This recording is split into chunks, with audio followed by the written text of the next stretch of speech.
This ain't you, bro. This ain't you. You weren't born like this. You won't die, and if you do die, you won't care, because you'll be dead. Best case, you win. Worst case, it won't matter. There's no luck in this game, man. It may be a little bit of luck, but the luck happens after you bust your ass and you put yourself in that lucky situation. Luck doesn't happen. You put yourself in that situation where luck might fucking happen. And that's what people don't know. If you believe it, if you really believe that you could be something, if you have that little voice in your head saying, hey, you got talent, you could do this, then follow that voice. Fuck your motivation. Fuck your motivation. You need discipline, because motivation's not there every day. I'm missing motivation most days. Wow, Some really? days, yeah, sometimes I got motivation. Sometimes I'm like, fuck yeah, today I felt good. I can't wait to get to the gym. But a lot of days, like, gotta get to the gym. And then once I get going, then I feel great. Yeah. And I feel great when it's over. But it's that beginning part that's hard, because your body wants to stay comfortable. Your body will trick you, like, man, today you should take the day off, Theo. You don't feel good. Theo, what did you get, like 6 hours sleep last night? That's not enough. It's so easy to be great nowadays, my friend, because most people are weak. Most people don't want to go to that extra mile. Most people don't want to find that extra because it sucks. It's miserable. It's lonely. It's easy to give up. You know, Hell it's yeah. easy. It's the easiest thing in the world to do. I'm done. I ain't going. Oh, yeah. I ain't gonna keep going. Yeah, I don't feel like going to work. I'm done. Yeah, man. It's easy. It's very easy. But what's hard is going, yo, yesterday I got nothing from working as hard as I could. Nothing happened from that. I'm gonna do the same thing again today, but I'm gonna try to go harder. That's the hardest thing in the world. To get up every day and give 100% and be in the same position that you were each day, but mentally know that you're trying and trying and trying. That's a real grind. How bad do you want this? If it's as bad as you want to live or breathe or sleep, whatever the hell it may be, I can work with you. But a lot of people, most people don't want it that badly, which is why they always ask the question, man, how did you get to where you are? You know how to do it. You know exactly how to be you or how to be me. You don't want to do it. Like, I want to see what you do when you're tired. Let me see how you push yourself. Come on, man. Get up. Get up again tomorrow. Get up again tomorrow. Get up again tomorrow. The next day. Get up. Get up. Get up. Get up. Keep going. How long can you maintain a positive attitude? There's no hacks, bro. It's you against you. You against you. And if you misunderstand that, you have a real problem. You wake up, right to work. Immediately your mind is in action. No one wants to do that. No one. And I don't blame them. But don't be mad. When you're laying there in your fucking bed and you're in the fucking hospital and you're 70, 80, 90 years old and you're thinking, man, I feel like I didn't fucking do something. Because you did. You didn't do it. You didn't do shit. You may have lived a great life, man, but you're always gonna feel empty inside. I don't feel empty. The life you want is on the other side of a few hard conversations, and you're living a life you hate because you're too afraid to have them. I think about that a lot. Hard times create hard men. Hard men create soft times. Soft times create soft men. Soft men create hard times. We are now around soft men and hard times. There's a moment when every boy realizes no one's coming to save him. And that's when he becomes a man. And some boys never get there and stay children forever. You should be a monster. He said you should be a monster, you should be ruthlessly ambitious, and then learn how to control it. And it's that old expression, it's better to be a warrior in a garden than a gardener in a war. I don't care how good you are in anything, you don't have discipline, you ain't nobody. Right.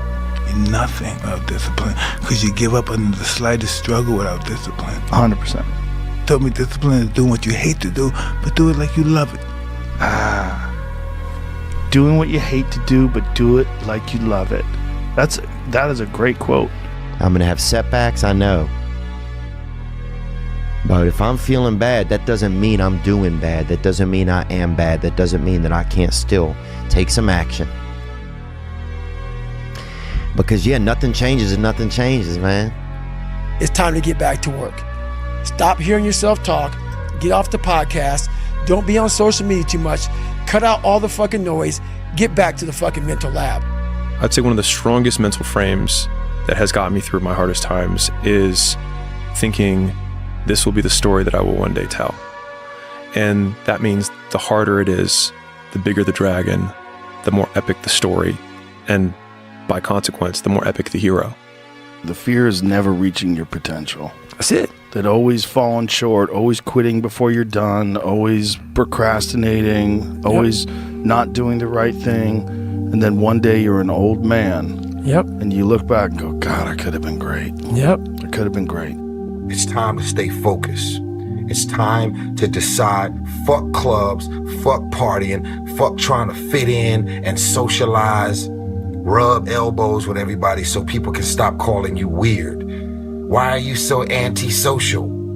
Because I'm trying to get it. Why are you staying on the basketball court so much? Because I'm trying to get it. Why are you out there practicing in the hot sun when ain't nobody else out there? Because I'm trying to get it.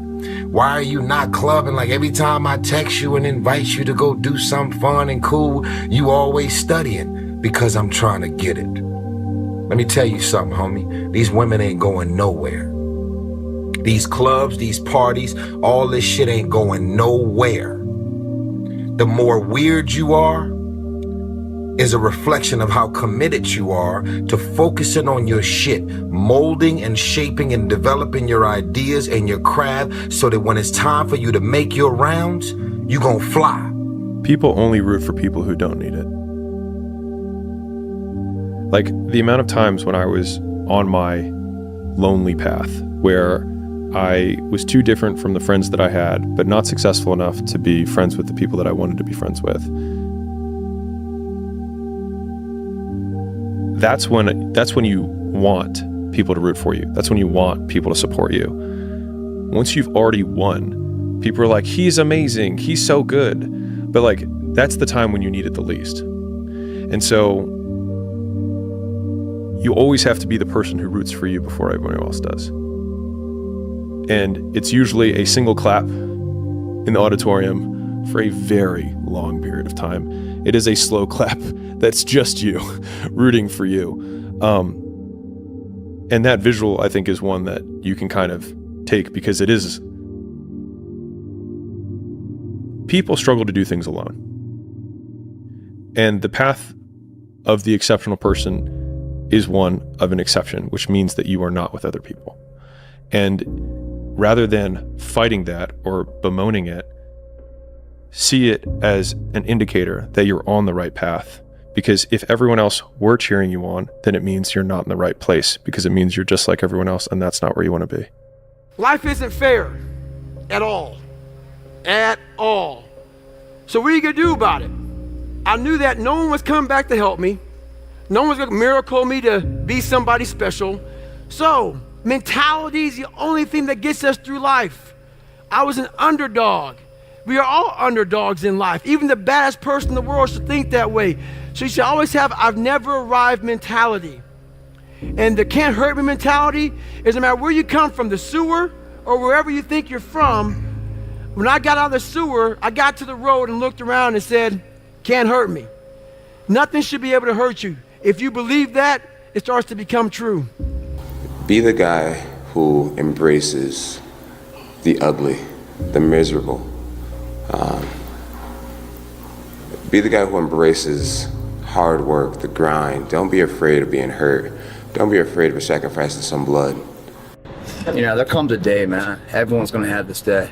There comes a day where being average, being mediocre is just sickening to you. It's just sickening. It makes you want to throw up. Because you've seen people with far less talent than you. As you're growing up with them, their childhood buddies, whatever else, they didn't have what you had. Yet now they're fucking to become something that you haven't. There comes that day. It's either when you're young, you know, and it strikes you on the baseball field because you're sick of striking out. Or it's when you get fired from your 5th job, you know, and your wife and kids are on your ass because you don't know how to support them anymore. There comes a fucking day where push comes to shove. Where being mediocre, being like average and shit just fucking burns and sucks so much. You can't deal with it one more day. And you get off your fucking ass. And you create something that's always been there.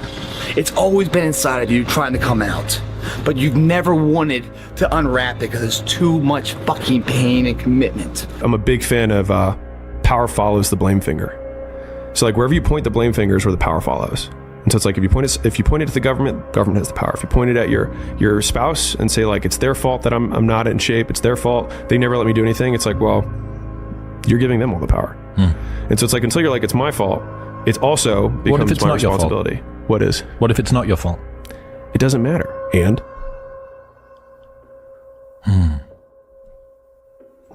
like I can't run marathons because I lost my leg at birth.